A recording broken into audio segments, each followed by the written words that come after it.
Hello, hi, and welcome to another episode of the Emma Gunn Show. And in this episode, we're going to be talking about productivity. And I think it's a topic that needs a little extra attention at this time of year. This episode is going live at the beginning of November 2024. And there's something about these last 8 weeks of the year that become quite stressful, quite heavy. And our usual workload and to-do list is magnified and amplified and maximised by the various other things going on in the preparation for Christmas. So we simultaneously have this idea that we haven't got much of the year left, but we also have to pack in way more than usual into these final couple of months. And in and amongst all of that, we're going to be time poor because there are bank holidays, there are days when shops will be shut and things just won't be actionable, people are less available, and I think I've definitely noticed in conversation with my friends that we have already started to feel the bristle, the sort of gird your loins for potentially a few quite turbulent weeks in terms of just trying to keep yourself at an even keel. And so I'm going to be talking to you in this episode all about productivity, some of the things that have worked for me and some of the things that have worked for you, my most excellent listeners, because you have written in and shared some of your hacks. But I do need to tell you that this episode features a paid partnership, and I am so honoured that it features a paid partnership because it is with a brand that I absolutely love. It is a brand I love because the products are fantastic. It's a brand I love because I respect the founder hugely and what the founder puts into every product and what the brand stands for. And I also love this brand because I am so confident recommending their products and doing the job that I do. One of the things you want is to be able to recommend products that people then fall in love with and then tell you that they've fallen in love with them. And that's what happens every single time I recommend Oskia. And I think it's fantastic that we are collaborating on this episode actually, because the product that I'll be talking to you about a bit later on in this episode perfectly fits into this idea of productivity, of kind of being able to maximize your time and to get more out of your time than perhaps you might think. So stay tuned for that. We'll talk about that in a minute. But let's get back to the specifics of productivity. So I've been talking to my friends recently, and I said I've caught up with quite a few of them. And we're all talking about this sort of push and pressure and tightening and squeeze on our time at the moment, knowing that we'll probably be away for certain amounts of the rest of the year, whether it's visiting friends or family. There are perhaps the pressures of entertaining, of having to be on, and in and amongst all of that, all of us have to keep our jobs going, keep everything else going, and it just feels as though we have all entered these final couple of months going, oh, rather than thinking, yay, Christmas, we're thinking, oh, it's going to be harder now. And I've heard so many people refer to November and December as mental already, or like, oh, it's manic, or it's silly season, or it's always funny at this time of year. And so I wanted to try and take a step back and think about the things that I can do, the things that any of us can do really, to not feel as though we're having to slip into a gear that feels uncomfortable or makes us feel stressed.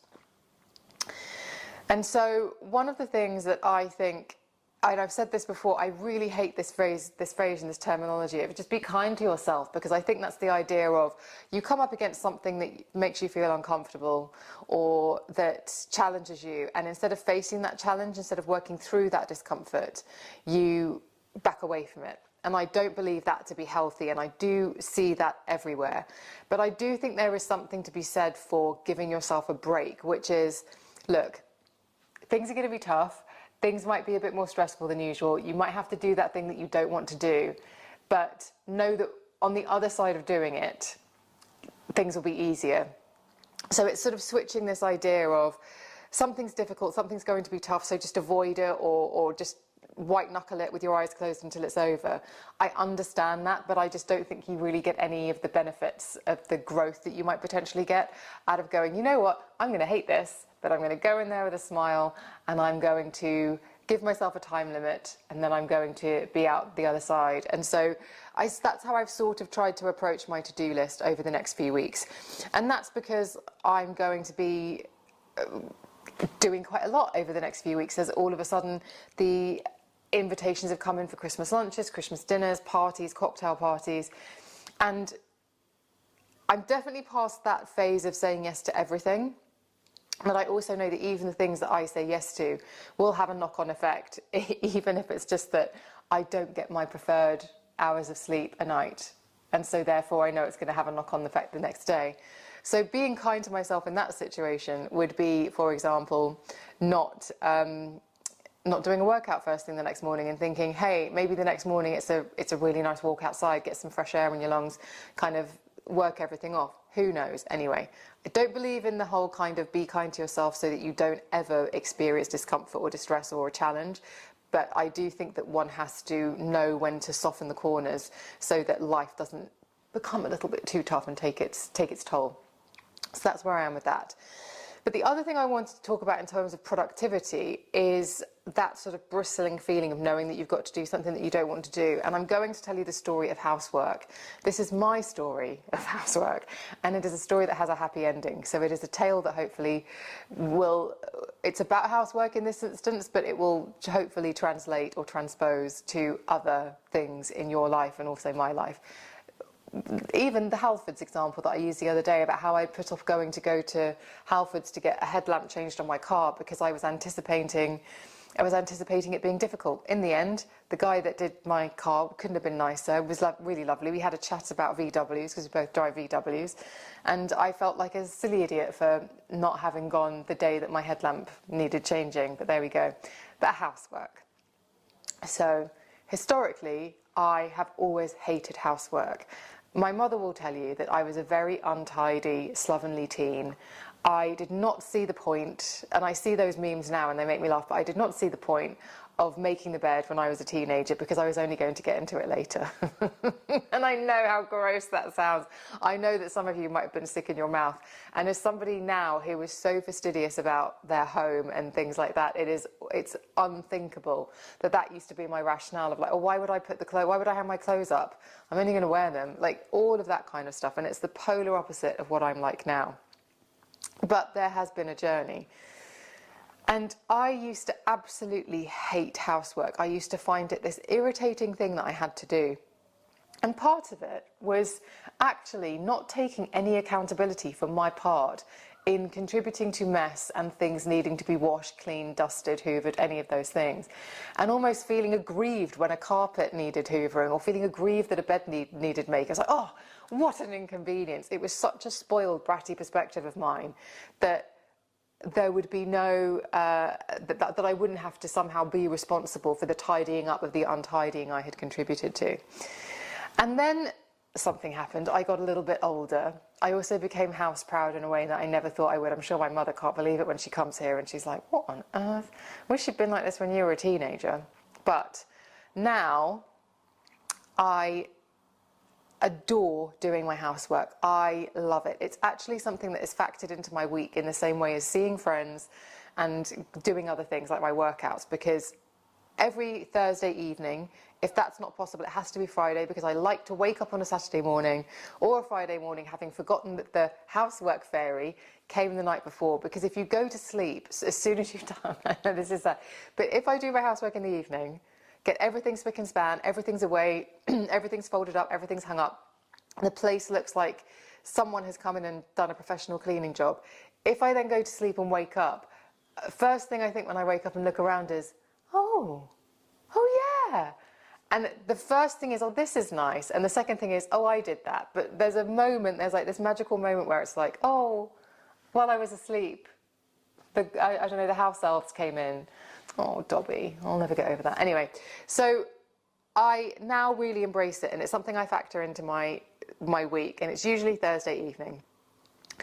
And even though I don't love the tasks, I don't love scrubbing the shower, I don't love having to take all the things off one side of the kitchen, scrub and clean the kitchen, then put all of those things back. I don't love taking the coffee machine and cleaning that and taking out the water and putting new water in and cleaning out all the coffee pods. Like, I find it they're not nice tasks, but I now love the process of doing them, because I know that as soon as my work is done on a Thursday, and if I'm at home, I will put on some comfy clothes, probably my cheap Amazon leggings, which I've been talking about for ages on, well, not for ages, but loads on Instagram, and loads of people on Instagram have bought them. So I'll put the link in the show notes to them too here, because they're amazing. They're cheap as chips, but they're just fabulous. But I'll put those on, and I will start with one bathroom, because I have a bath. I have 2 bedrooms, and I have a bathroom for each, and I will work through each and every single thing, and then I will work my way.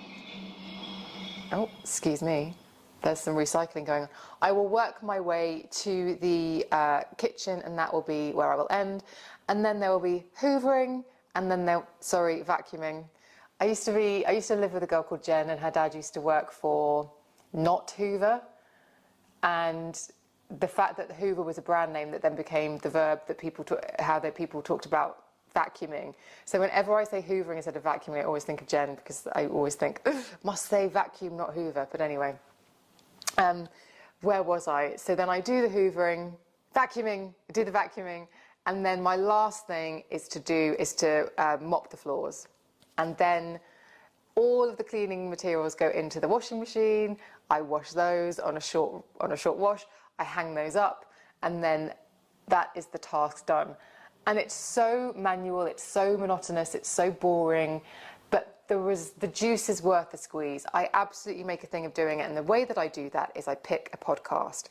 And in order to do my flat, I would probably say I like to have a minimum of an hour. So I tend to listen to, at the moment, it is always the newsagents and the rest is politics. I am so plugged into the US election, and yet somehow my brain can't quite compute the US election, but that's another podcast altogether. So I'm listening to those at the moment, but I will listen to those episodes normally as soon as they go live, because things are moving very, very quickly in the world of politics, particularly in the US, but also over here.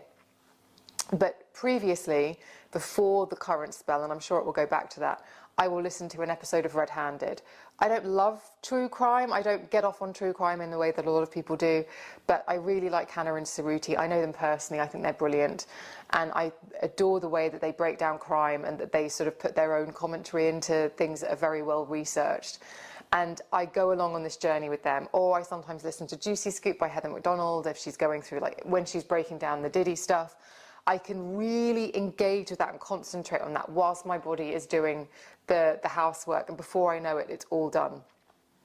So that's how I reframed housework, and that is why I think it is so important to reframe how you view the tasks that are ahead, particularly in 2 months, where a lot of the tasks that we are going to have to do are things that we might feel are forced upon us, whether that's attending an event that we don't really have the time or inclination to go to. I'm definitely past the age of being excited about a Christmas party, because I'm such a homebody now that I'm like, if I'm going to be out, it has to be something that I'm really enjoying. Like, otherwise, I'm really happy here chilling out. So it's that thing of, I really love to be invited and I really love to go, but at the same time I need to know what I can handle and what I will really enjoy. And so there's that thing of having to go and visit people. Now, what is this thing about having to go and visit people before Christmas? How many times have you heard someone say in the last couple of weeks, oh, we must get a coffee in before Christmas. Oh, we must do cocktails before Christmas. Oh, we must have dinner before Christmas. And it's sort of this, again, this added pressure. It's like, what about if we just say we'll meet up in January when everyone's miserable and it'd be quite nice to see a friendly face? That's what I'm doing with my friends. So it's that reframing of like, do we need to have that pressure on these next 2 months, or can we be a little bit more relaxed? And so actually, having asked all of you on Instagram to come back to me with some suggestions, I have got some brilliant input from you, my most excellent listeners. So what we've talked about here is sort of quite a broad range of things that are going to be sucking our time, if you like. There's the social stuff, and there's the stuff that needs to be done. So there's the housework, there's the stuff that gets the bills paid, and then there's the stuff that sort of sits in the social slash family bracket, whereby you have an obligation to do those things, but they might take up a lot of time. And so it's trying to figure out how best to be able to work your way through one set of those, or figure out a way to do both. But there were some brilliant suggestions, starting with, which I thought was really great. Someone said, set yourself 5 minutes for each activity, and it's better than nothing, and it takes the pressure off. And I thought that was really, really interesting, because I know that, say for example, even though I do my housework once a week where I have the blitz, I obviously throughout the week will do a clean and a tidy up. But one of the places that gets really untidy very quickly because of the nature of my work is my office. So I have a desk with my computer, and I also have a dressing table / desk where I film. They're on opposite sides of the room, and the chaos that can develop on one with cables and tech equipment and deliveries and post can be a lot. And then equally on the dressing table where all the cameras are and the lights and everything, the deliveries will pile up, and there can be makeup and samples and brushes and all sorts of things going on.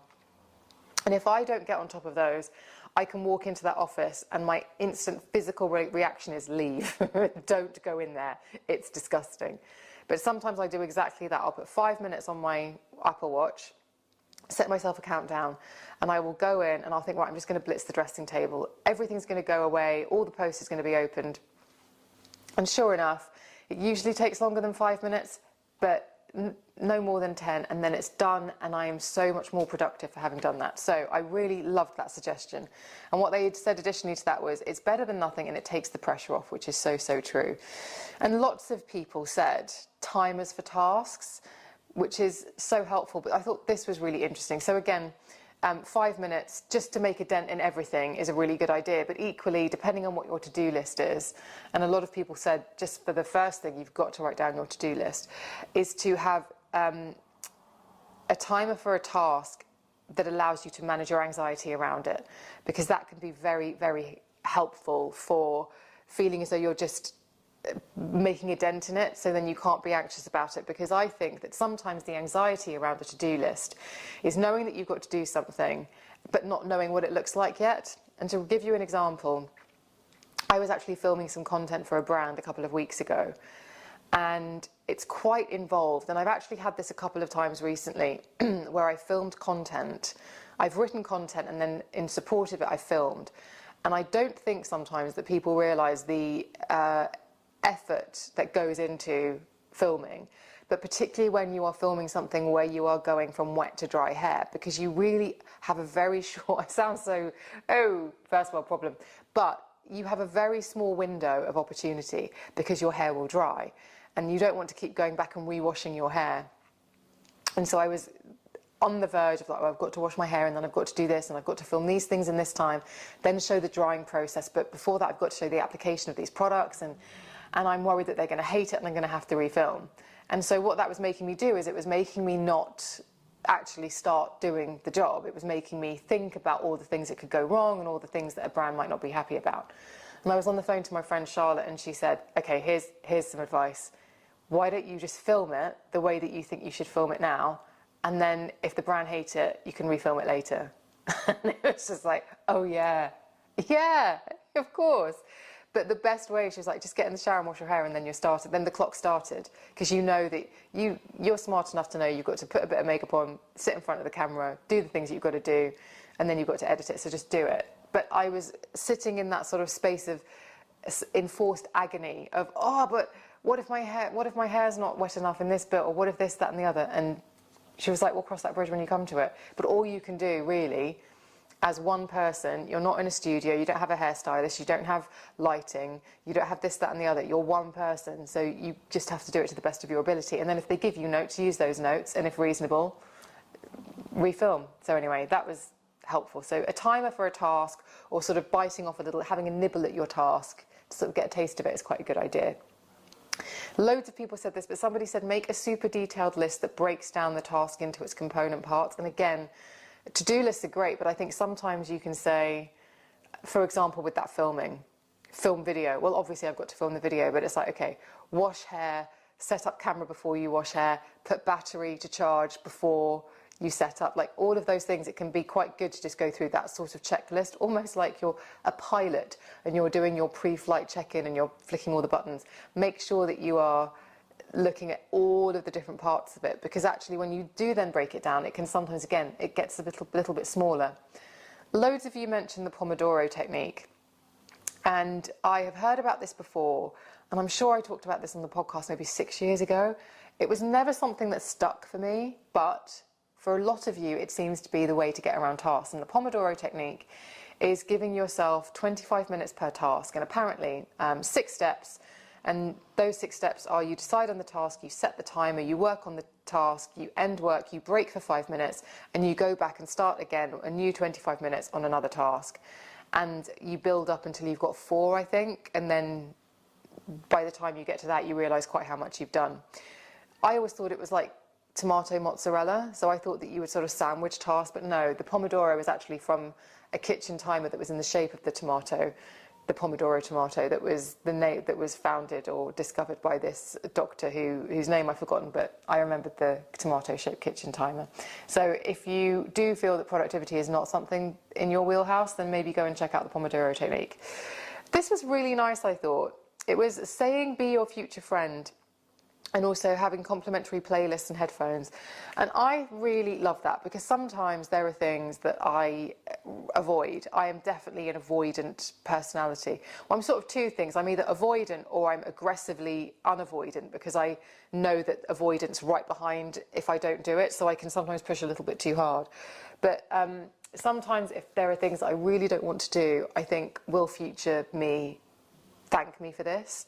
So to give you a really good example, I really didn't want to go into London a few Fridays ago. It was absolutely just tipping down with rain, and it's impossible not to get dirty and wet in raining London. And so I was like, oh God, like, hair's going to get ruined, I'm going to get cold, it's all la la la. And I put all of these things in the way, and I thought, you know what, no, a friend of mine was doing an event. I knew I wasn't going to be there long, but I just wanted, at the very least, for her to see a friendly face, to go along and show my support. And I did it. I did get absolutely drenched basically from my raincoat down, because my raincoat's brilliant, my Free People raincoat that I've talked about a lot on Instagram. But from the knees down, I was so drenched that when I got home, I could wring my jeans out. That was the kind of rain in London that day. And it was only walking from Victoria to the King's Road, which is 12 minutes. So I wasn't even outside that much, and I didn't get splashed by any cars, but genuinely it was the kind of rain I haven't seen in a long time. But it was so worth it, and I got home and I thought, you know what? I'm trying to imagine what it would have been like if I hadn't left the house today, and I would have been annoyed with myself, so I'm glad that I went. So be your future friend. And I love this idea of complimentary playlists, a little bit like my housework and the podcasts that I know are going to be really engaging, know are going to make me think while I'm doing something quite sort of manual and functional. I think that there's something to be said for, I love silence when I work, but I also adore sometimes very, very quietly having piano music on in the background, or like one of those playlists on Spotify, like concentration music. So I sometimes play along with those. And then sometimes if I am about to film and I'm sort of getting myself G'd up, that's when Metallica, AC/DC, people like that go on, because it kind of gets my blood pumping in the good way. So I thought that was a really, really good idea. Someone else said Monday lists. So actually write down your list on a Monday, and don't try and do everything on a Monday, but schedule them into the week. So write down everything that you've got to do, prioritise, and then just go through the week and make sure that you're doing 1 or 2 a day, depending on what they are. Time blocking, loads of people said time blocking. And I remember once used to write a column for Get the Gloss called Glossip Girl. Get it? And I remember submitting my feature once and then checking that it had gone live, and it was next to a feature about time blocking, and I used that really successfully. I read it, and it was basically, I think it was 12 minutes for every task, and I actually used that really successfully for months, and then just never kind of got out of the habit for some reason. So this has really inspired me. All of these messages from people have really inspired me to get back into time blocking, because I've got an Apple Watch, I've got all the timers on my wrist, so why wouldn't I? Someone else said, I just say to myself, just do it, especially when I'm really procrastinating. And sometimes you do have to be the hand or the knee or the foot in your own back, I think. And then again, speaking about my Apple Watch, someone said Alexa timers, 5 minutes, do as much as you can. If you have a work task, give yourself 30 minutes. Again, it's like bargaining with yourself, isn't it? It's like saying, I know I've got to devote some time to this. My head's not really in the game. So how about we just start with 5 minutes? And sure enough, it will always inevitably end up in you finishing the task. So there's that. Several people mentioned the miracle morning approach. I hadn't heard of it before, so I looked into it, and it's essentially the idea of habit stacking. And when I was reading through it, I thought, this is the kind of thing that I would have really benefited from a few years ago when I was really struggling, when I was and when I say struggling, I mean with depression, so motivation was very low. I was very good at telling myself there was no point. And I thought, now I can't see this working for me, but I could totally see it working for me when I was very unmotivated. So I'm something I'm going to keep in my back pocket. But the Miracle Morning approach is this habit stacking, and you start with silence, affirmations, visualization, exercise, reading, and scribing. And I believe scribing would probably be journaling.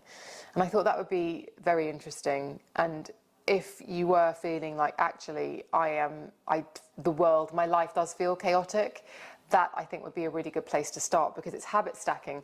If it just starts with silence, the idea of just starting the day quietly, which, let's face it, I do with meditation, then kind of affirmations. I'm not a big affirmation person.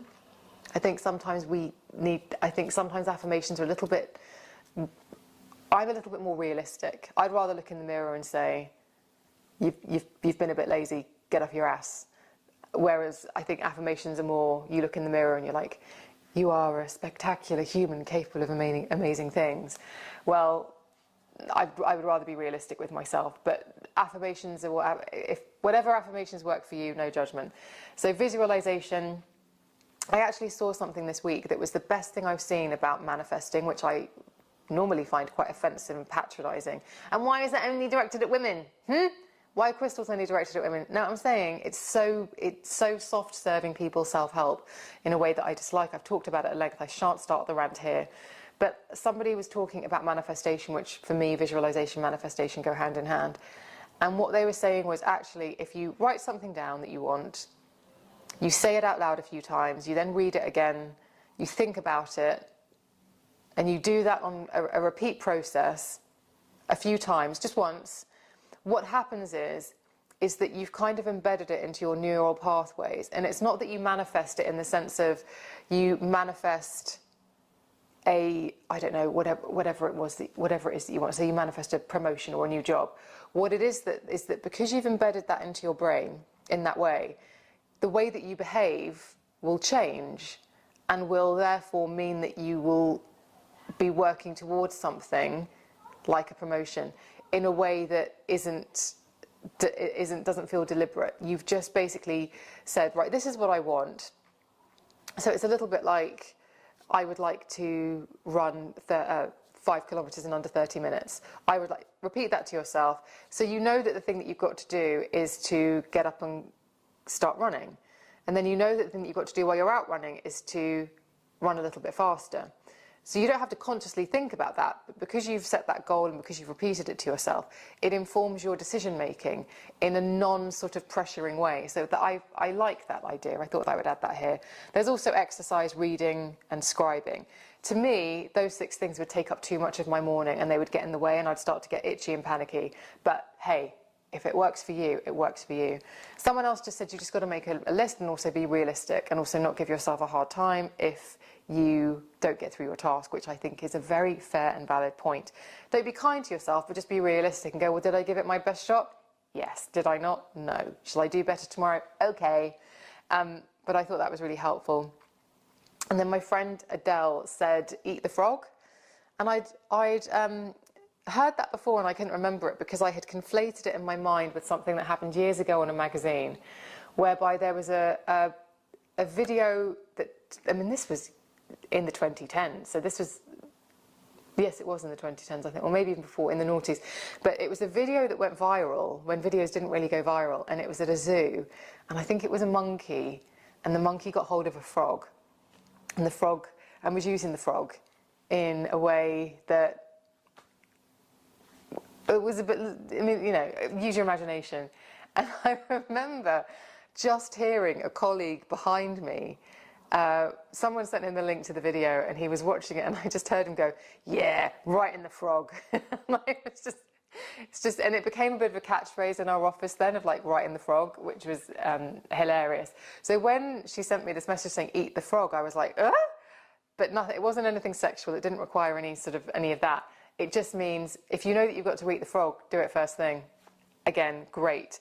And that leads into my final and favourite submission that came in from a listener, and that was, try and do a banjo first thing every day. And I thought, try and do a banjo. And I couldn't quite figure out what it was. And then And then she said, bang a nasty job off, which I thought was brilliant. So figure out what your banjo is and then get it done first thing. I thought that that was absolutely amazing. And I hope that some of those have just helped you reframe, whether it's for these next 2 months or whether it is for ever or whether it's just for whenever you need it. You and I are here together, we're helping each other through. So if any of this has helped, or if you have any suggestions that are great for productivity, then please do let me know. But for me, the biggest thing is the reframe. And it's very simple. It goes from the I don't want to do this something, to how can I reframe it so that I'm going to enjoy doing it. There are things that I don't want to do and there are things that I have to do.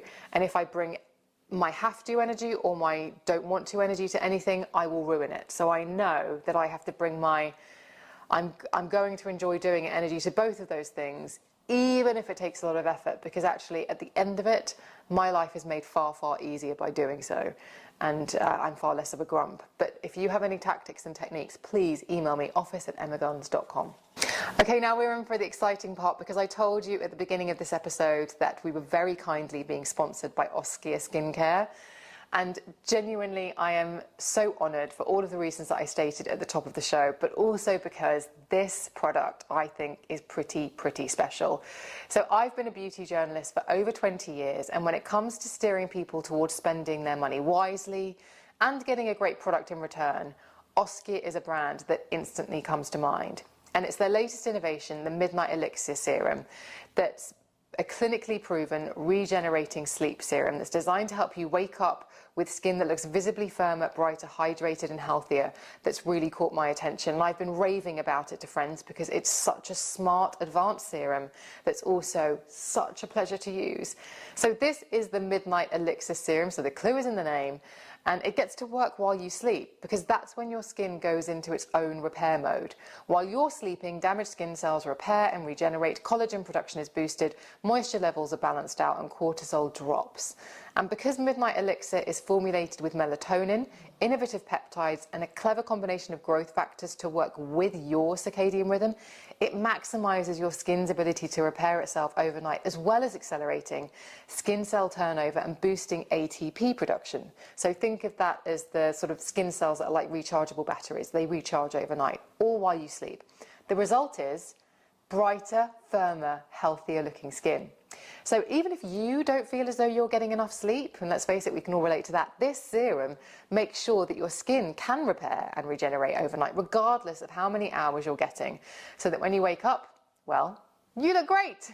And look, this is exactly what you would expect from Oskia. It's beautiful, softening and brightening, and it can be used on nights when you're not using retinol or as an alternative to retinol, or if you can't tolerate or use retinoids for whatever reason. This would be my top recommendation. The formulation is impressive, but so are the results after a 12-week trial. Skin elasticity was increased by 36%, skin firmness by 27%, and wrinkle depth was reduced by 24%. 24%, can you believe it? There's also a super smart peptide in the mix called SNAP-8 peptide, which directly affects facial muscle contractions, resulting in a smoother morning complexion. And the excellent news for you, my most excellent listeners, is that I have an exclusive offer for you. So listeners of this podcast will receive £15 off all orders over £60 with the code GUNS15. All you have to do is visit www.oskiaskincare.com and add GUNS15 at checkout. That's OSKIA skincare.com and add GUNS15 at checkout. So to round off this episode of the podcast, given that we are talking about productivity, let's talk about an area of my life where I have been unproductive and how I am, exactly as I said in the first part of this show, having to reframe how I look at something. And this has been challenging and confronting because I'm having to reframe something that has been positive, and I didn't realize it would need a reframe. And that is the idea that I have in my body transformation, in my weight loss. So for anyone who doesn't know, I've lost 40 pounds in total. Before that, I used to yo-yo. For 30 years, I yo-yoed. My weight would go up and down by the same sort of 40 or 50 pounds. And it was really annoying and distressing, and I didn't like it. I didn't like how it felt when I was heavier. I didn't like how it looked when I was heavier. But I could never quite get the weight loss to stick. And then I did. after 2019, after my breast reduction, I put a huge amount of effort into changing my diet, into how I exercised. And weirdly, a lot of those changes were doing less than I'd been doing before. I went from extreme restriction to moderate restriction, and then eating in a way that was more mindful and more deliberate, and way less work than actually following strict diets. And the weight loss has stuck. But as I've told you recently on this podcast, I was feeling really despondent because I was still doing a lot of the things when I was losing weight that I was still doing a lot of the things like weighing myself, like being quite eyeballing my food a lot.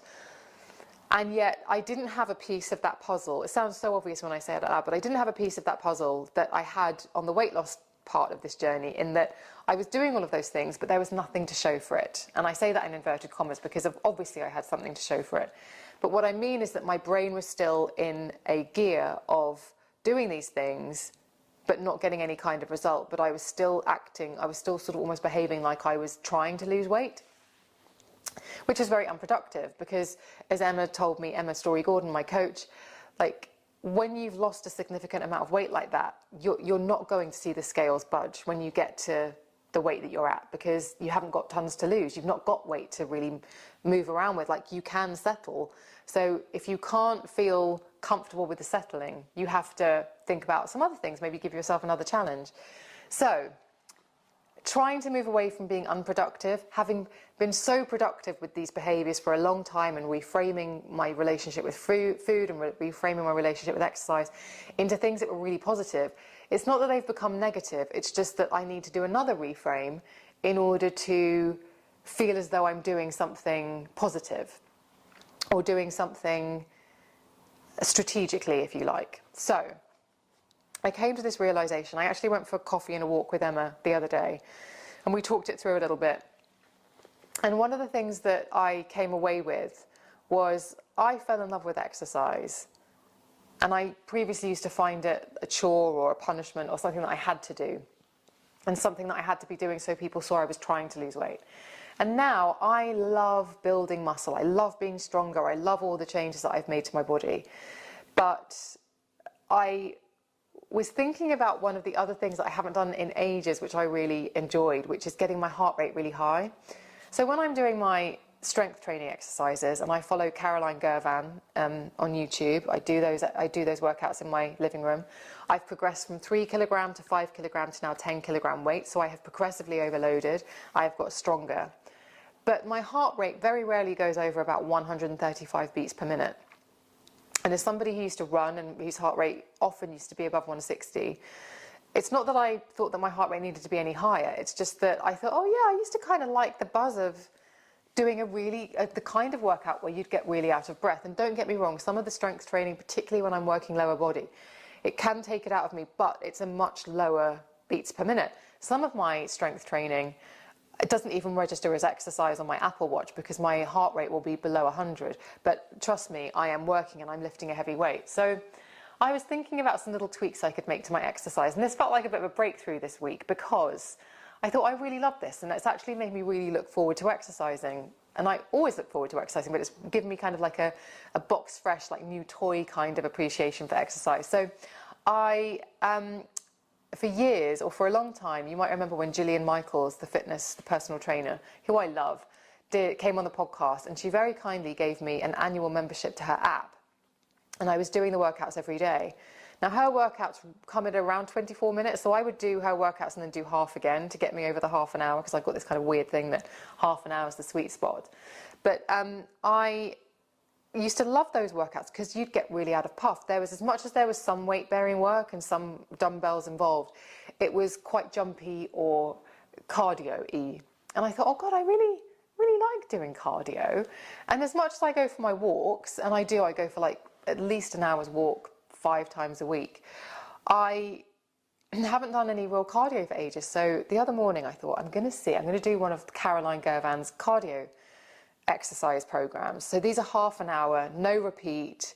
I do low impact because I live in a building of flats, so I don't want to be the person who's jumping around. But I did one of them, and I made a bargain with myself. It's just 30 minutes. I was like, doesn't matter what happens. 30 exercises, a minute for each one. Doesn't matter what happens, but you mustn't quit before you get to you just got to do them all. Even if you drop the amount of reps, you've got to keep going. You just it was hard. I'm telling you, it was hard. It was things like plank jacks and what else was there? There were like those crab grab things, those reverse, like where you touch your toe. I mean, it was moving around and I was out of puff. And within the first 4 minutes, my heart rate was over 140. And I got to the end of it and I thought, I love this.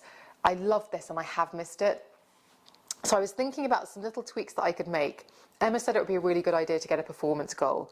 And immediately my mind went to press-ups because I did press-ups last year and I've fallen out of the habit of press-ups, so I want to do those again. So I am, but I wanted to do something else. I was like, how can I make myself feel a bit more excited? Because I feel like I've plateaued across all of my metrics. And I'm also not weighing myself. I haven't weighed myself in over a week and it feels very bizarre, but there we go.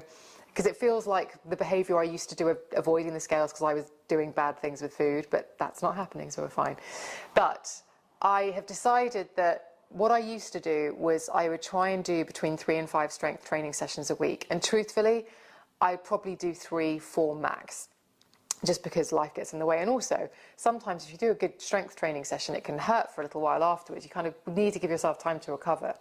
So I have decided that from next week, I will aim for, although I don't have to do, 2 cardio sessions and 2 weightlifting sessions, strength training sessions. So I want to start and end my exercise week, my Monday to Friday, because I always walk on the weekends, so I don't really worry about the weekends. They're where I do my long walks. But I will try and do Monday and Friday will be cardio, and then Tuesday and Thursday, or Wednesday, or whatever works out with my schedule allowing, they will be when I do my strength training. And maybe I'll focus a bit more on full body rather than doing the body specific, because if you follow Caroline Gervan, you know that the Iron program, some of the sessions are just your posterior chain or just biceps and triceps. So as much as you are focusing on a specific muscle group, I'm wondering whether actually it might be better for me to focus on full body and cardio. So I'm making that switch. Might not seem like a big deal, but it's made me feel really excited about working out again. It's made me feel like, oh, this is going to feel really different. This is going to be a new challenge. And I think that's been part of the thing, is what's been unproductive about the way that I've been approaching it all, and what has made me feel a bit flat about my results or maintaining my results, when I should be delighted about maintaining my results, is that there's been no change, there's been nothing different happening. Now, I don't want my scales to move, I want them to stay the same. So it just makes perfect sense, and I needed a rational lens to look through it to view it through. Speaking to Emma, to think, actually, if you can change up the exercise, you can change up the food. I can go and grab Ian Hay's 7-day basket and pick 3 recipes to eat for the rest of the year, new ones that I haven't eaten before, and that will be exciting and invigorating, and it will suddenly breathe new life into basically the pursuit of the same thing. So that is shifting one thing that has been nothing but positive, but was beginning to feel flat and a bit bleak, and it has shifted it into something that now feels positive, exciting, new, and something I'm excited to get working on. So I'm hoping that in and amongst all of this, in this conversation today, you and I chatting to each other, that we both come away from it feeling invigorated, excited, and like, actually, we've got this, we're going to get on top of everything that we need to get on top of, and we're going to smash things, and it's going to be great. And I will keep you up to date with all of this progress. But please do keep me up to date with yours. Email me at office@emmaguns.com, DM me on Instagram and Twitter, where I'm at @emmaguns.